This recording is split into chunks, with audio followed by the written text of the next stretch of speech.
안녕하십니까? 매일 교과 나눔에 오신 모든 분들을 진심으로 환영합니다. 오늘은 10월 26일 목요일 하나님의 뜻 순종하기라는 제목으로 말씀을 살피며 은혜를 나누기 원합니다. 어떤 분이 이런 얘기 하시더라고요. 순종이 참 어렵다고요. 네, 사실 순종이 쉽지 않죠. 오늘 우리는 늘 순종을 놓고 늘 갈등을 겪을 때가 참 많습니다. 그분이 또 이렇게 물으세요.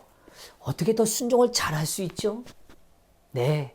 그런데 사실 오늘 우리는 그 순종이 갖고 있는 그 본질적인 의미를 조금 더 이해하게 되면 우리는 그 순종이 기뻐지고 즐거워지지 않을까라는 생각을 가지게 됩니다. 오늘 말씀을 통하여 순종이 주는 축복과 그 의미들을 조금 더 헤아려 보는 귀한 시간 되기를 간절히 바랍니다.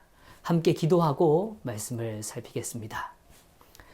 하늘에 계신 아버지 하나님, 오늘도 우리를 깨워주시고 말씀의 자리로 인도하여 주셨으니 감사합니다. 주님, 저희는 어둔하고 여전히 하나님의 뜻을 이해하는 일에 부족한 것을 고백하게 됩니다. 주님, 주님의 뜻을 깨달아가는 귀한 축복 누리도록 인도하여 주시옵소서. 이 시간이 그런 축복의 장소요, 축복의 시간이 되기를 원하오니 함께하여 주시옵소서. 사랑 많으신 예수 그리스도의 이름으로 기도드리옵나이다. 아멘.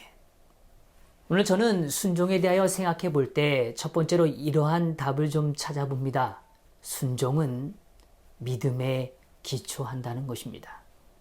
성경에 대하여 우리는 많은 각도로 이야기할 수 있습니다. 성경은 여러 측면에서 우리에게 진리와 깨달음을 주죠. 그런데 사실 성경에 등장하는 많은 위대한 믿음의 조상들은 공통점이 있다는 것입니다. 모두가 다 동일한 믿음의 선상에 서 있고 그 믿음은 순종이라는 역사를 통하여 드러났다는 것입니다. 성도 여러분, 한번 잘 생각해 보세요. 성경에 등장하는 인물 가운데 믿음이 없는 우리가 따라야 할 조상이 있을까요?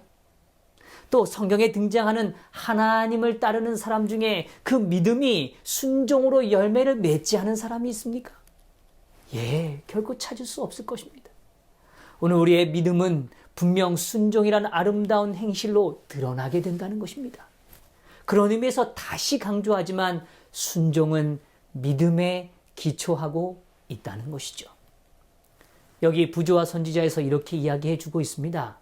그분께서는 아브라함에게 당신의 뜻을 전달하시고 당신의 율법의 요구와 그리스도를 통하여 성취될 구원에 관한 명백한 지식을 주셨다. 예, 여기 분명히 이야기하죠. 명백한 지식을 주셨다고 이야기해요. 당신의 뜻을 전달하시고 또 율법의 요구를 알려주시고 구원에 관한 명백한 지식을 우리에게 허락하셨다라고 이야기합니다. 누구에게도 그 일을 하셨다고요? 예, 아브라함에게도요. 다시 말하면 믿음을 소유하기 위하여 하나님은 믿음의 근거들을 부여해 주시는 겁니다. 야, 내가 이런 뜻이 있지 않니? 내가 너의 삶을 여기까지 인도하지 않았니? 라고 주님은 말씀해 주고 계시는 거죠. 더불어 또한 이렇게 표현해 주고 있습니다. 아브라함의 의심 없는 순종은 성경에서 찾아볼 수 있는 가장 현저한 믿음의 증거들 가운데 하나이다. 참 멋지지 않습니까? 아브라함은 정말 의심 없는 순종을 행한 사람입니다. 그 아름다운 모습을 우리도 담고 싶지 않습니까? 오늘 하나님의 약속은 오늘 우리에 대한 믿음을 부여해 주죠. 그 믿음을 오늘 우리가 붙들을 때, 오늘 그분에 대하여 우리가 어떤 분인지를 더 깨달아 알아져 갈 때 우리는 순종의 역사를 경험하게 되는 것입니다. 그러니까 순종이란 하나님에 대한 믿음이 강해지면 강해질수록 그 믿음의 경험이 더 깊어지면 깊어질수록 자연스럽게 맺어지는 열매라는 것입니다. 부조와 선지자에서 또한 이렇게 말해주고 있어요. 전적으로 그리스도를 의지하는 참 신앙은 하나님의 모든 요구에 순종함으로 나타날 것이다. 믿음이 어떻게 나타난다고요? 예, 오늘 우리는 믿음에 대하여 참 많이 이야기합니다. 그런데 정말 하나님을 의지하는 참신앙, 하나님께 내 삶을 완전히 맡기는 진정한 의지의 신앙이란 순종함으로 나타난다는 것입니다. 정말 하나님을 의지하십니까? 그렇다면 어떤 경우든 하나님의 뜻 앞에 순종하시게 되기를 바랍니다. 그게 하나님을 의지하는 방법이라고요. 하나님을 의지하는 건 막연히 머릿속으로 이루어지는 게 아닙니다. 그냥 나의 관념으로 이루어지는 게 아니에요. 하나님을 정말 의지하는 사람이란 하나님의 말씀 앞에, 하나님이 나에게 요구하시는 것 앞에 우리가 전적으로 순종할 때 드러나고 성취되어져 간다는 것입니다. 성도 여러분, 오늘 하루도 하나님을 의지하십시다. 그 의지하는 건 뭐 하는 거라고요? 순종하는 것이라는 겁니다. 둘째로 순종은 희생을 요구합니다. 아이고 목사님, 그렇죠. 그래서 믿음이 순종으로 드러나는 그 일은 참 어려운 일 아닙니까? 예, 맞습니다. 그런데 여기요, 참 축복의 메시지가 사실은 포함되어져 있습니다. 오늘 하나님께서 우리에게 말씀하실 때 우리의 육적인 마음, 오늘 우리의 죄로 물들어진 마음들은 항상 갈등을 일으키게 된다는 것입니다. 아, 정말 이걸 따라야 할까? 이게 정말 맞을까? 라는 생각이 들 수 있어요. 그리고 아니요, 조금 더 정직하게 말하면 우리의 마음은 순종하고 싶지 않을 때가 더 있습니다. 아, 좀 하나님, 이거 지금은 아니에요. 제가 이제 막 정착했는데 떠나란 말입니까? 이제 좀 내가 내 권리를 주장할 때가 됐는데 그 권리를 내려놓으란 말입니까? 참 어렵습니다. 희생을 요구한단 말이에요. 그런데 여기 복음은 무엇인가 하면 그때가 순종을 할 가장 좋은 타이밍이라는 것입니다. 성도 여러분, 마음에 갈등이 느껴지십니까? 그러면 확신하셔야 합니다. 지금이 떠날 때구나. 지금이 나의 권리를 내려놓을 때구나. 지금이 하나님의 섭리와 역사를 믿음으로 받아들일 때구나. 라고 그 시간이 가장 좋은 굿 타이밍, 가장 좋은 시간이라는 것입니다. 여기 부조와 선지에 또한 이야기해주고 계세요. 성취의 첫째 조건으로서 믿음의 시험이 있어야 했는데 그것에는 희생이 요구되었다. 예, 분명히 희생이 요구됩니다. 오늘 내가 무엇인가 가진 걸 내려놔야 하고 오늘 내가 원래 지향했고 내가 바랬던 일들을 포기해야만 되는 것이죠. 또한 이렇게 말씀해 주세요. 이와 같이 아브라함에게 임한 시험은 가벼운 것이 아니었고 그에게 요구된 희생도 적은 것이 아니었다.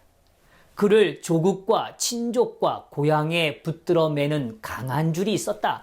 그러나 그는 부르심에 순종하기를 주저하지 않았다. 그것입니다. 오늘 그 요구는 결코 작은 것이 아니었습니다. 이제 집도 장만하고 이제 좀 살만한데 가란 말입니까? 이제 내가 조금 이 정도 지위에 올랐는데 내려놓으란 말입니까? 참 쉽지 않죠, 성도 여러분. 그러나 꼭 기억하시자고요. 그때가 하나님의 말씀이 내게 임함으로 갈등이 일어나는 그 시간이 가장 좋은 시간이란 말입니다. 뭐 하기예요? 순종하기예요. 그때만큼 좋은 타이밍은 없다는 것입니다. 이거 오늘 우리가 평상시에 기억하고 묵상할 때 그 시간이 왔을 때 우리는 하나님께 의지하는 시간이 될 수 있는 것입니다. 하나님께 내 삶을 맡길 수 있는 시간이 되어 무엇으로요? 순종으로 말입니다. 하나님께서 말씀하셨으므로 그분의 종은 순종해야 하였다. 그에게 있어서 이 세상에서 가장 행복한 곳은 하나님께서 그로 있기를 원하시는 곳이었다. 아브라함이요, 분명히 갈등이 있었고 그것이 큰 희생이라는 걸 알았어요. 근데 아브라함의 마음에 간직한 더 중요한 한 부분이 있었습니다. 그것이 무엇이냐면 이 세상에서 가장 행복한 곳은 어디라는 걸 알고 있었다고요? 예, 하나님이 그로 있기를 원하시는 곳, 하나님이 바라시는 곳, 하나님이 뜻하시는 곳, 하나님이 임재하시기를 원하시는 곳, 그곳이 가장 행복한 곳이라고 아브라함은 간직했다는 것입니다. 성도 여러분, 오늘 그것이 우리의 순종의 궁극적 힘이 될 수 있음을 믿으십시다. 하나님이 가장 원하시는 곳이 우리에게 가장 행복한 곳이 되어야 합니다. 그렇게 될 수 있고 그 축복을 우리는 누릴 수 있습니다. 당장 눈에 보이기에는 손해 같고 오늘 정말 뭔가 어려운 시간들 같아 보이지만 그 시간이, 그 공간이 가장 축복된, 가장 행복한 시간이 될 수 있다는 것입니다.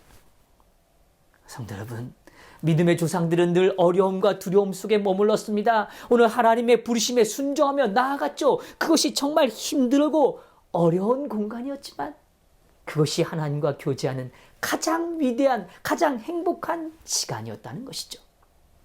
셋째로, 순종을 통해서 하나님의 뜻이 성취되어집니다. 오늘 하나님의 뜻이 무엇입니까? 오늘 창세기 12장에 분명히 언급해 주시죠. 너는 복의 근원이 될지라 라고 이야기하십니다. 오늘 아브라함을 향하여 말씀해 주시죠. 너는 복의 근원이 될 것이라고요. 우리는 교과에서 우리는 세 가지 사건을 살펴보게 됩니다. 첫 번째는 하나님이 그를 부르셨죠. 그 부르심이란 오늘 하나님만 의지하는 경험을 갖기 위한 하나님의 축복의 공간이었습니다. 그는 자신의 친족을 의지하고 자신이 익숙했던 것들을 의지하는 것들 내려놓는 경험이 필요했어요. 그래서 하나님은 그를 복의 근원으로 만드시기 위하여 하나님만 의지하는 법을 배우도록 인도하셨다는 것입니다. 땅을 선택하도록 하나님은 기회를 부여하셨습니다. 그러나 그것은 세속적인 번영이 아니라 하늘의 것, 영원한 유업에 관심을 두는 것, 그렇기 때문에 나의 권리를 주장하는 게 아니라 하나님의 뜻에 맡기며 내 권리를 양보할 수 있는 믿음, 그 마음을 오늘 아브라함은 경험하기를 주님은 원하셨다는 것입니다. 그 자리에 오늘 아브라함은 순종으로 그 일을 경험하고 그 길을 걸어갔다는 것이죠. 오늘 또 소돔과 고모라의 멸망을 보았습니다. 아브라함은 정말 그들의 그 죽음과는 그 모습이 너무 안타까워했죠. 영혼을 사랑하는 깊은 마음을 느끼게 됩니다. 그것은 하늘 아버지의 마음이었죠. 간절한 기도로 부르짖는 그 아브라함을 바라보게 되는 것입니다. 오늘 아브라함은 소돔과 고모라의 멸망을 통하여 심판을 통한 하나님의 긍휼과 사랑을 확인하게 되었습니다. 그 사랑을 바라보게 된 것이죠. 네, 성도 여러분, 오늘 하나님은 우리를 복의 통로로 쓰시기를 원하십니다. 그러기 위하여 오늘 우리를 연단하시며 우리를 더 아름다운 길로, 더 많은 성취의 역사로 이끌기 위하여 우리의 삶을 이끌어 가실 때가 있습니다. 그때 오늘 우리의 욕망과 우리의 이기심이 그 길을 거부할 수 있다는 거죠. 그러나 그때야말로 순종의 기회이고 그 순종을 통하여 하나님은 귀한 역사들을 이루어 주신다는 것입니다. 앤드류 머리라는 한 학자는 이렇게 이야기해 줬어요. 땅 위에서의 순종은 하늘에 있는 하나님의 사랑의 자리로 들어가는 열쇠이다. 성도 여러분, 오늘 그 열쇠를 열고 들어가지 않으시겠습니까? 오늘 하나님의 사랑의 자리로 오늘 들어가십시다. 하나님이 오늘 우리를 채워주시고 흘러 넘치게 해 주실 것입니다. 그 사랑으로 오늘 주님의 능력으로 오늘도 승리하시는 저와 우리 성도님들 되시기를 간절히 바라면서 오늘 말씀을 마치겠습니다. 함께 기도하시겠습니다. 하늘에 계신 아버지 하나님, 오늘 하늘의 사랑의 자리로 향하는 귀한 열쇠를 깨닫게 해주시니 감사합니다. 주님, 오늘 우리의 삶이 순종의 삶이 되기를 소원합니다. 아버지여, 저희들에게 믿음을 허락하여 주시옵소서. 오늘 하나님께서 저희를 이곳까지 인도하신 그 손길을 보게 하여 주시고 하나님이 허락하시는 약속을 바라보게 하여 주셔서 믿음으로 순종의 역사를 감당하도록 축복하여 주시옵소서. 주님, 저희들이 죄로 인하여 그 순종의 길에 대한 갈등을 겪을 때 아버지여 거룩한 능력으로 임하여 주셔서 그때가 바로 하나님께 순종할 수 있는 가장 좋은 시간임을 기억하게 하시고 믿음으로 다시 한번 순종의 열매를 맺게 하여 주시옵소서. 주님, 그리하여 오늘 저희를 통하여 하나님의 역사가 많은 이들에게 전달되어지는 하나님의 선교에 동참하는 귀한 삶이 되기를 원하오니 인도하시고 사용하여 주시옵소서. 이 하루 주님께 온전히 맡기며 사랑 많으신 예수 그리스도의 이름으로 기도드리옵나이다. 아멘.